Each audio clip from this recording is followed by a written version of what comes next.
Welcome back, everyone, to Hack Coworking Online. In case you're just tuning in, my name is Pauline. I'm going to be the MC for the next 3 days. Really excited for the next talk coming. Don't forget that if you're not on the Slack, you can still join it. There's a lot going on right now, especially on the hackathon track, with a team starting to form each other and starting reshaping their ideas. And right here, right now, we are on the conference track. The next speaker is from Bangkok. It's actually a really cool story because we met in the summer of 2018 when we were discovering the co-working scene of Bangkok. His name is Sombat. He's the co-founder and director of Paperspace.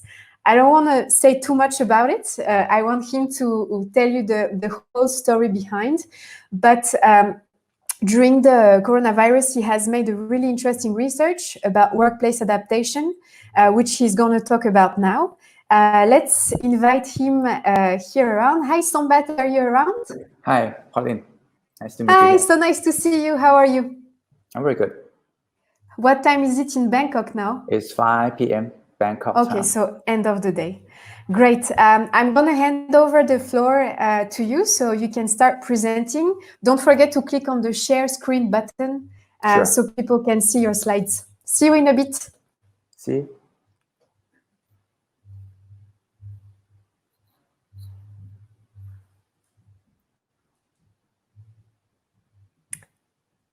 Are you sharing your slide now? I think yeah, you can. You see my screen now? Hello? Yes, we see it. Go for it. Yeah. Great. So good afternoon, everyone. My name is Sombat from Bangkok. So just to introduce a bit about myself, I'm a co-founder of Paperspace. We are interior design firms running from Bangkok, Singapore, Manila, and India. So I've been in this business for 20 years. So this is my clients in the past 20 years. I did office for all the clients across Asia, including Google, Facebook, Airbnb, and Disney. So because of we have to design office for those clients, and then it's really important for us to study what is the history of workplace. And then right now, because we are in the middle of the critical point, everyone is questioning what is going to be happening after this COVID-19 situation. So it is good for us to look back to the past and then use that data to move to the future. So I will start with this. As you know, actually, we are before the Industrial Revolution on 1760s.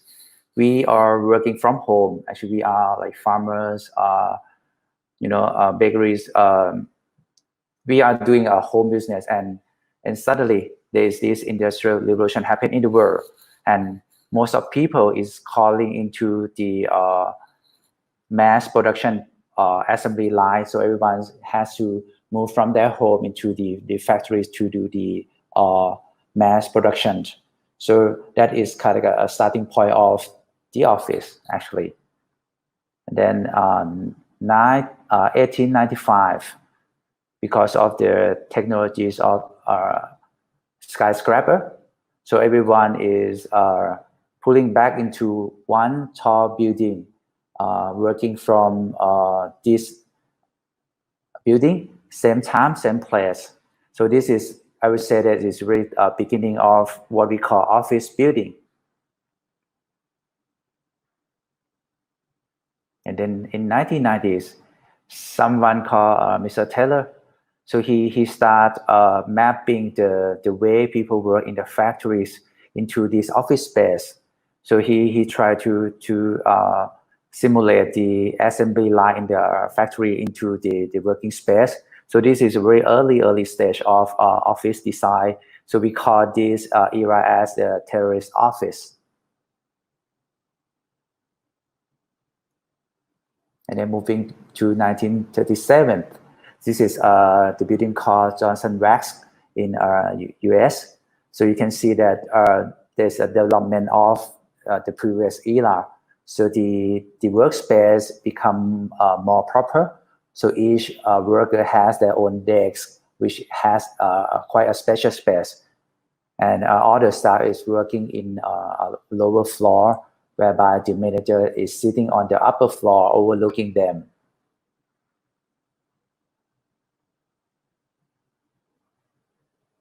And then 1930s is Great Depression after World War, the economic crash, all the world like seems to be stopped.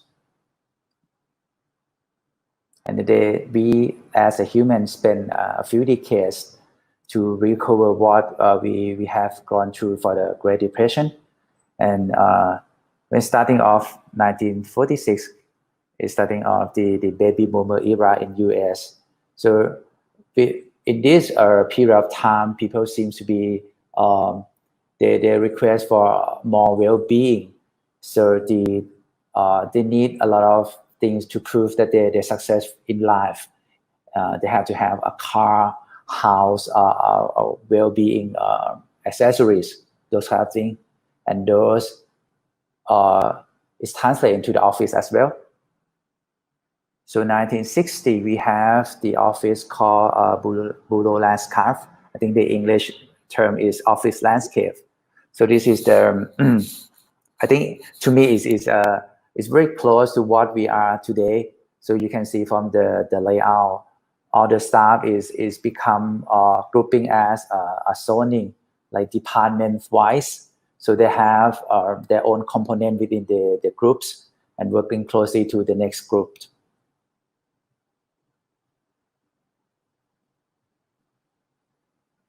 And then 1964, the American furniture company called Herman Miller came out with this idea called the action office.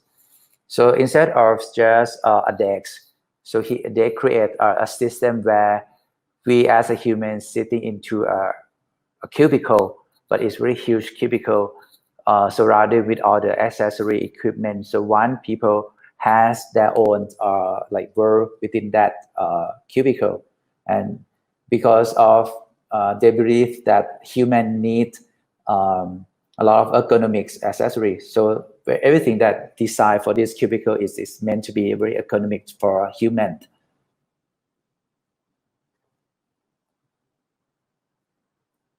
In 1970s, we have the third industrial revolution. So the computers enter into the world with a lot of change. So people start working on these monitors, and that affect to the workplace as well.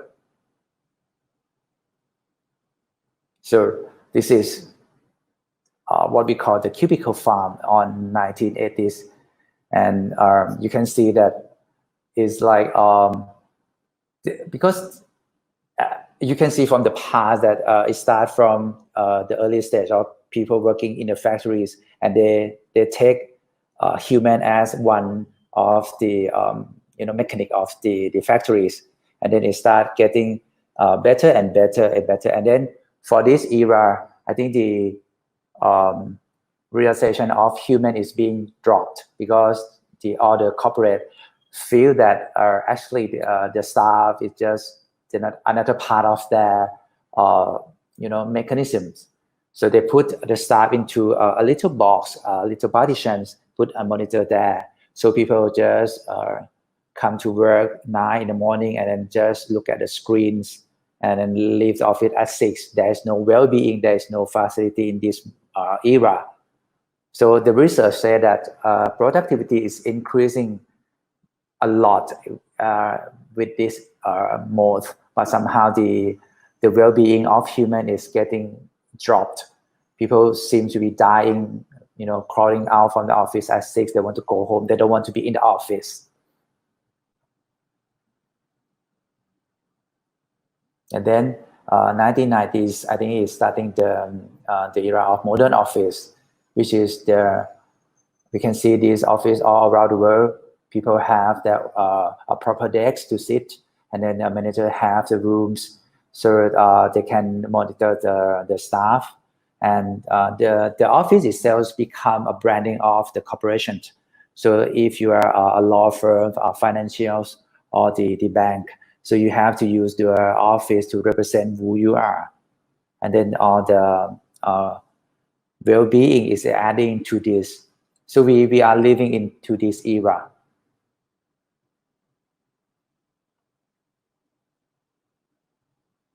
And then in 2000s, I think those startup is enter into the world.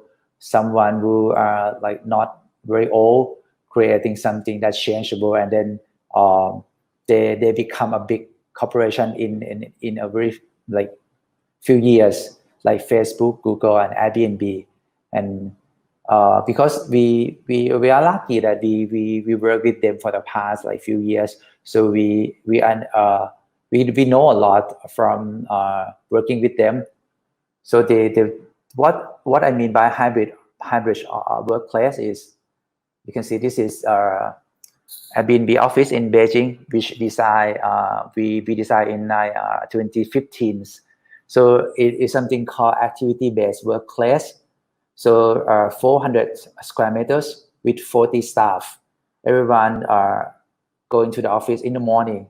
They put their stuff into the lockers and they change their slippers. They grab their stuff and they choose the way they work in this office. So there is no dedicated desk.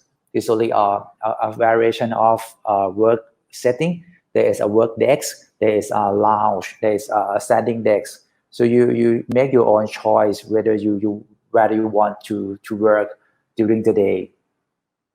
And I think co-working space seems to be really aligned with this activity-based workplace era. So people take that moment and develop into a business as like co-working space. So we don't need to be one single company. So we can be a small company renting the space, and then we choose the way we want to work in that whole space. This is Facebook in Manila. We designed last year. So this is the because they believe that the creation recreation space, like those breakout space, is very important for staff. So office is not a desk. So there should be something else to the office. So those ping pong table is adding into the workplace in order to make life better. And like I said, the office represents the company characters. So Facebook believe in startup. So they feel that even though they are, dominate the whole population of the world, they still startup. So the first Facebook office I did is 2007. I think we got the guideline from Facebook, and there's one tagline that I really impressed is they said that they are only 1% complete in their whole journey. So they have 99% to move on. So Facebook office has to represent that tagline. So all the Facebook office need to be like incomplete because they are not there yet. They have a long way to go, even though they are already like, a very huge corporation in the world. On the other side, so this is Google office in Manila. We completed last year. So Google believe in innovation. So they say that they don't believe that the big idea that changed the world is happen onto the desk. So what they did is they spend money and energy to create what they call a collaboration space.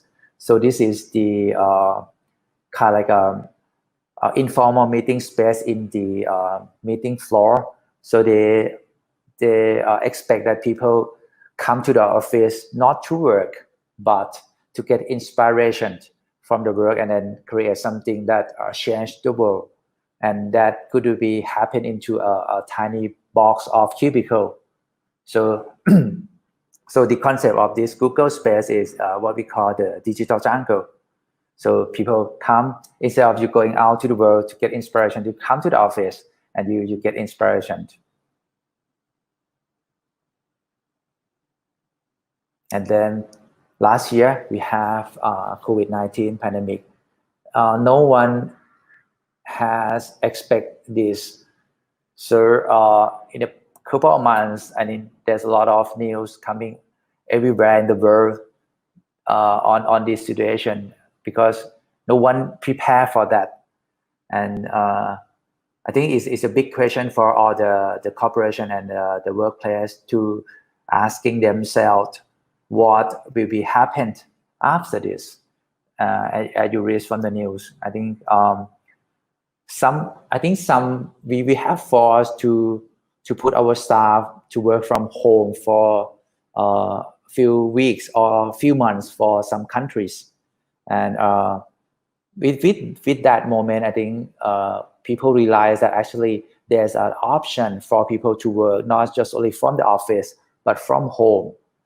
So what we did is, so this is the Zoom call that actually for some people they never use like online communication before, but in the past few weeks, I think everyone seem to use this as their typical tools to communicate with the staff from everywhere. But the fact is, it's not everyone is very productive from home.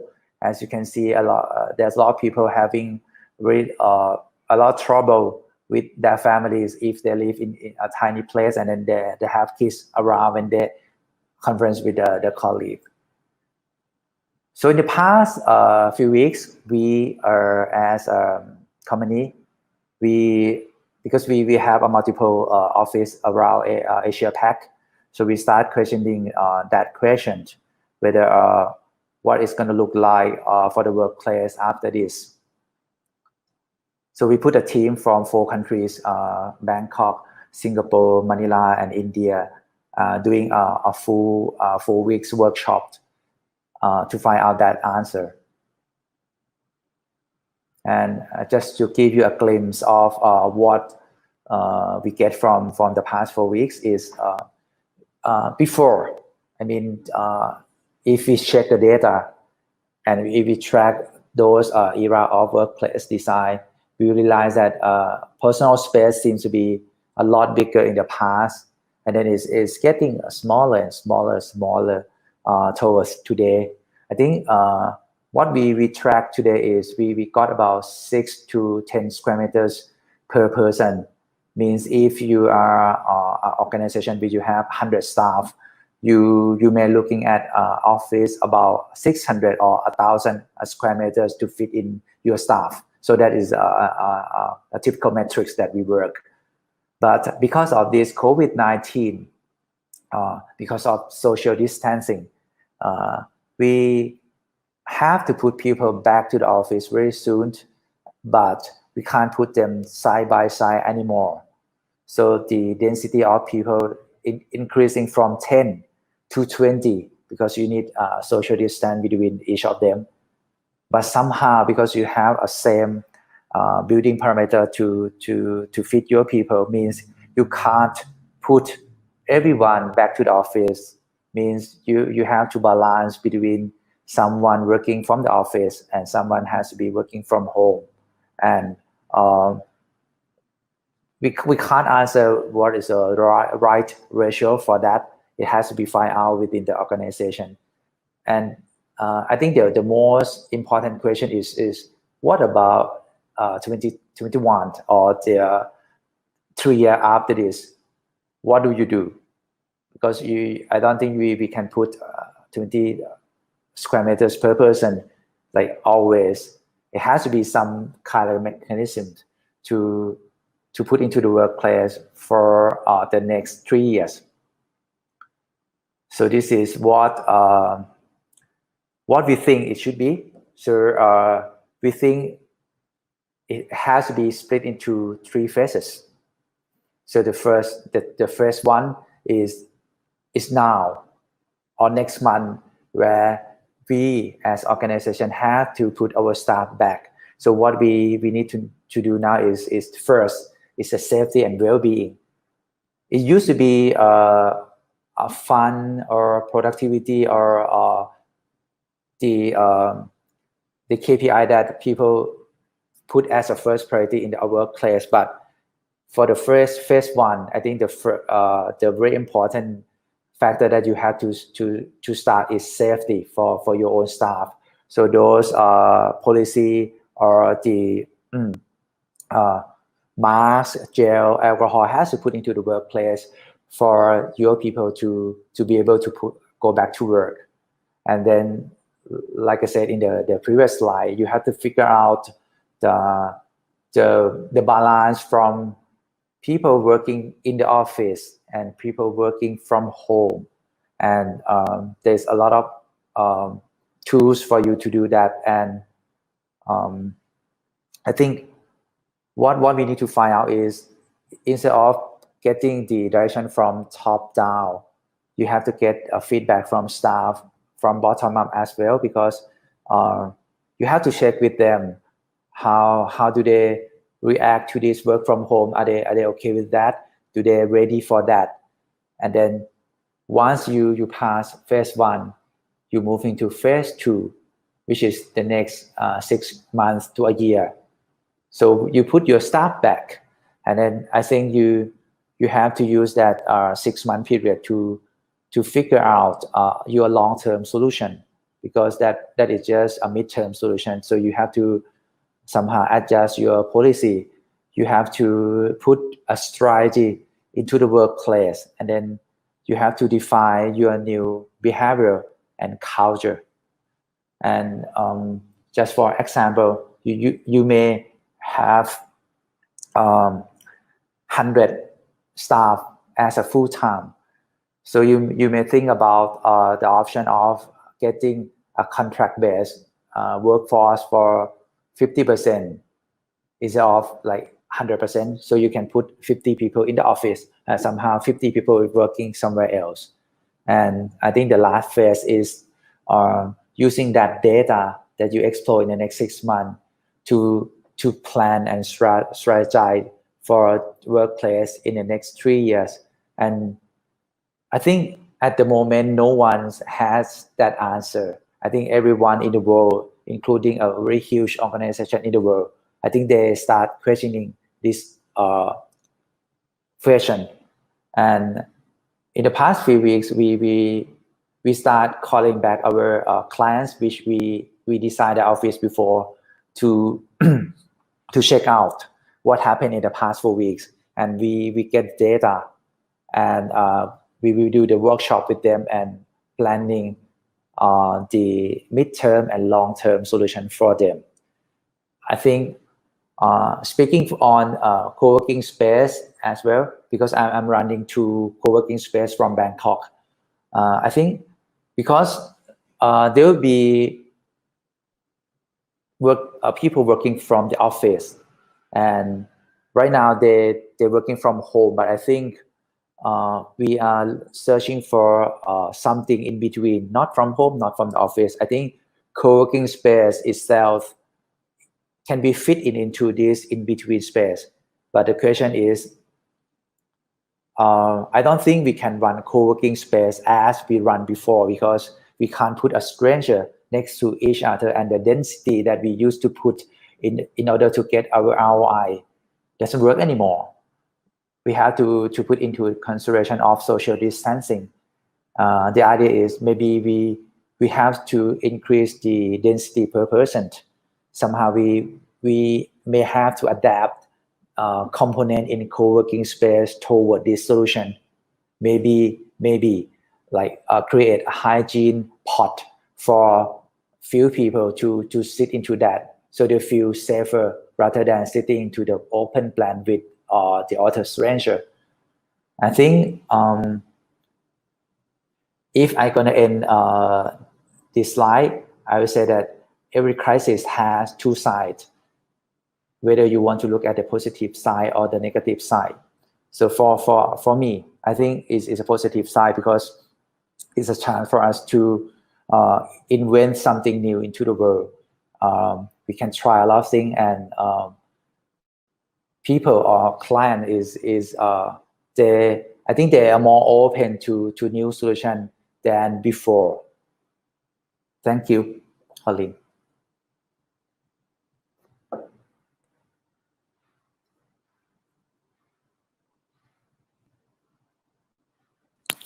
I was just clapping on behalf of everybody that watched your presentation. Thank you so much. It was really, really insightful. I wanted to, so I have so many questions, and I also loved your presentation because it connected so much with the topics that we discussed this morning during the hackathon. Like when you talked about that actually the workplace is changing, but also the ways we are working are changing because of like the coronavirus and everything. So when I was listening to you talking, it seems to me that it looks like a wheel, kind of.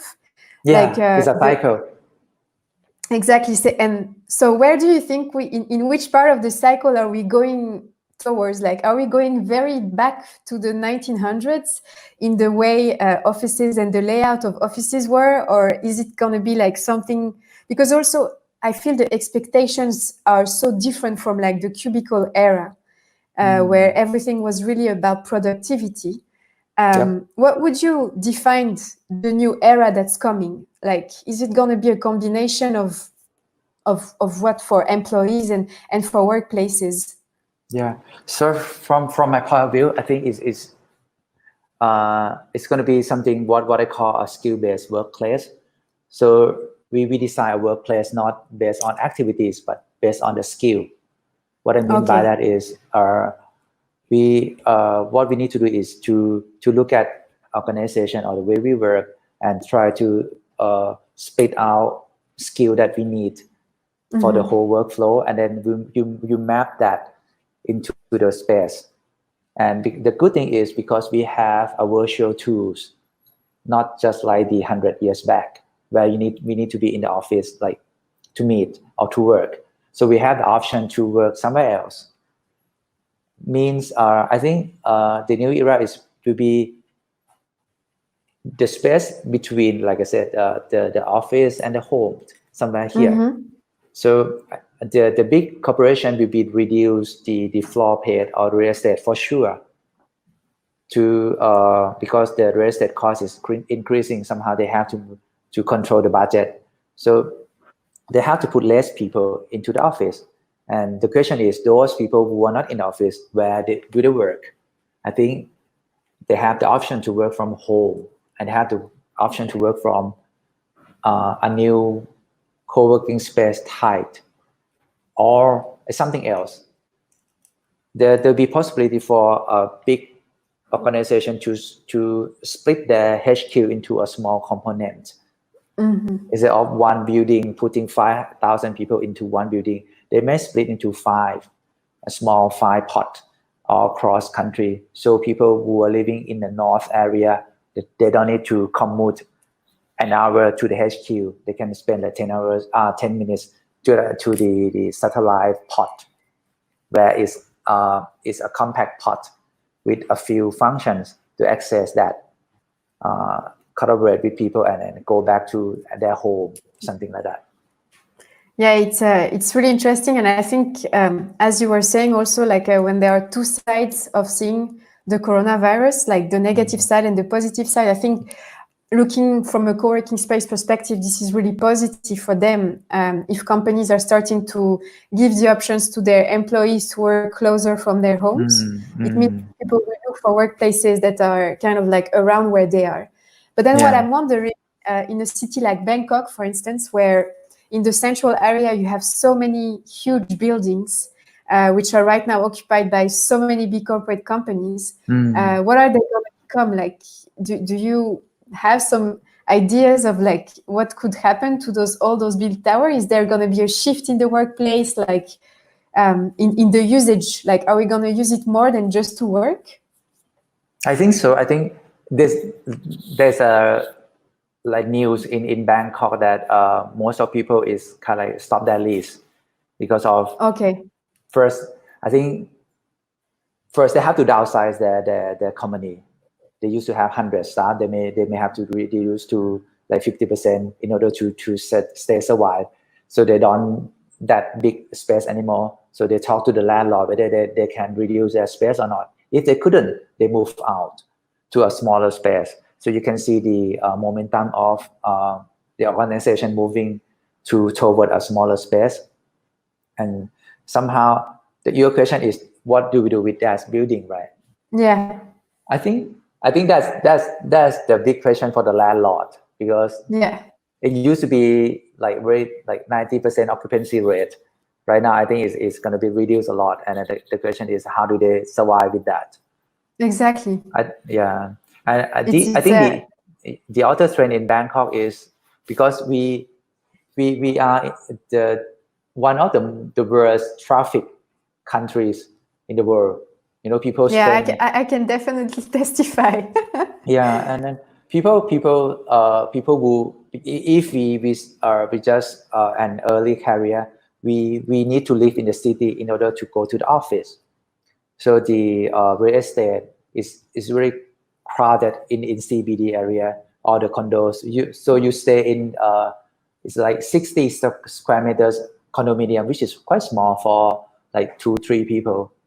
But if you have choice to work from home for like a couple of days in a week, and with the same money you spend to get a 60 square meters condominium in city, or you get a 3 bedrooms house with land somewhere else, I think you may choose the second one, because you can virtually work from home, and you spend like 2 days going to the city. And I think more time. Yeah. I think that is kind of like a very big kind of like a change, not just for the office but for the real estate market as well. There is a question that came, and on the other hand, if we work from home, is there going to be a change in the residential architecture? I do believe so. I think work will be kind of like a main component in the future in our home. So we may design a house with a proper working room where we can have a monitor which we can virtually call to the other remote workers, right? And then I think there will be a mini office in the house. I think that's a new trend that if someone can crack that, I think they can create a new business model, new way of house design. Maybe it's also a real challenge, because in cities like Hong Kong or even Tokyo, where you have such a small apartment. Exactly. Yeah. Another question. Hi, Sombat. Do you think that in the future, working in an office space will be more of a privilege for socializing and inspiration? Yeah, it is. I think so, because you don't need to go to the office to work on the desk anymore. It's proof you work from home. You can do work from home. You think you cannot in the past, but in the past few weeks, it proves that you can't. So going to the office is not to go to sit on the desk to work anymore. So you go to the office to meet your colleague, because sometimes doing virtually Zoom call, you it seems like you miss something. You miss the human energy, especially for extrovert. They can't get the energy from Zoom call. They have to meet real people. And I think the office will serve that function. You go there, you get inspiration, and you go back to your home to work on your focus mode. Another question that came in, during the last crisis, a whole new trend in interior design appeared. Do you think it will be the same now? Yeah, I think there will be something new happen after this, because if you see my slide, I think the different kind of office doesn't happen as like there's some reason for them to be like that. There's some factor that force people to work like that, to create a way of working specific to that era. So I think now what we are facing now is that moment where people has choice to work everywhere. Somehow there's technologies that empower that. So there's going to be a new way of working, but no one know how it look like now, actually. Actually, it's true. It seems like we are in a transitioning phase, right? Because the offices are not open yet back. And so that when you were saying that right now your clients, they don't know exactly what they should reshape and how. But so it also has a big implication, I guess, for them and a lot of work for you also in terms of like interior design, right? Yes, yes. Are you already working with them now in figuring out how they can welcome people back? Yeah. So a case study, I just came back from the client office this morning. So they have about 200 staff in the building. They have a huge building, and the office is newly done a few years back. They have a proper desk, proper rooms. Everything is looking fine until the COVID hit. And because of they are doing restaurant business, so the main core business is hit by coronavirus because people couldn't go into the restaurant to eat. So they have to find a way to survive. And what they did is they create a scrum team from different departments and put it into a small BU, and all is working virtually on Zoom call only. And they did that for the past 4 weeks. And I think next week is a day one that they start moving people back to the office. And the CEO is questioning because it seems to be very dynamic on the Zoom call. The junior staff, which never talk at all in the office, speak really loud in the Zoom call because they feel that they are the same, hierarchy with the others on the monitors. So they speak, but somehow if we put them back into the cubicle again, is that going to happen or is going to die? So they call us to look at the whole office, and they want us to rethink the way they work. So they may tear down everything in order to maintain that momentum. We have another question. What are your thoughts on an anti-cafe as part of a co-working space? I think people say that we can't put a cookies jar in the breakout anymore, right? Because of that. I think there'll be a temporary for sure, I guess. I think in the next 6 months, I think it has to be kind of like stopped for a while because it's easy for them to spread the virus through those cafe thing. But I think in the next year or 2 years, I think the vaccine will come. I think they become like a normal thing for us. So the cafe will be back, but not so soon for me. And one thing I want to ask you, in the paper you created with your team across those 4 countries, did you also look at well-being and the implication that this will have on employees and the fact that they can you just talk a little bit about it? So we are starting to do a survey from our employees' side of view, because in the past when you design a workplace, it seems to be the top-down protocol. So all the management decide what they want from that office, and then they ask designer to design. But for this era, you have to ask employee, if you have 100 staff, how many % of them willing to work from home? How many % has ability to work remotely? And the well-being is, I think some people do enjoy working from home. Some people is just getting trouble. Just like me, I can't work from home. I have to go to the office every day actually to work. Okay. Yeah, and then I think the well-being is, if you are in the office, you should have a well-being support. And if you choose to work from home, I think there will be a kind of a protocol for you to have a well-being working from home as well. For example, a good chairs. Do you have a good chair in office? Yes. do you have the good chair in your house? Maybe not.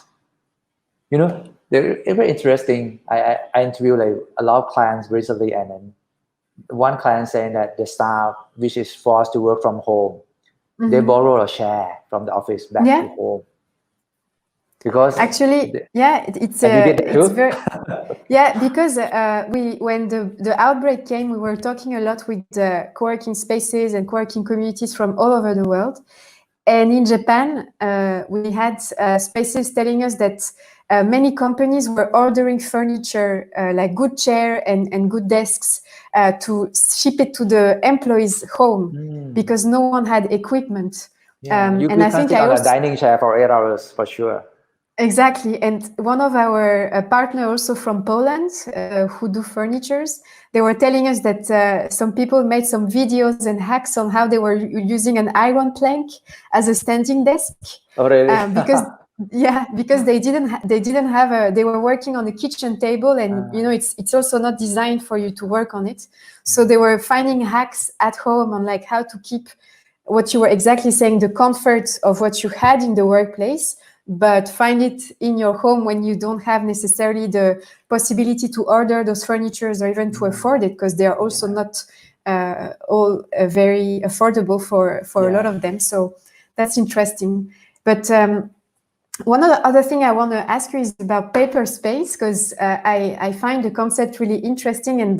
And how do you cope right now as a co-working space yourself with the members? Are they back in the workplace already? Did you have actually in Bangkok to shut down, or were you not? It was not an obligation. Like what's happening now at Paperspace? Yeah. So just to explain, actually we are running two business in Bangkok. So we have Paperspace as a design firm, and we have Paperwork as a brand, as a co-working space. Okay. Yeah. So we have two companies in the same place. So this office is what we call Paperwork, which is co-working space. You visit here, but somehow the company is running virtually in this office as well. So we have the tenant rules is a Paperwork tenant.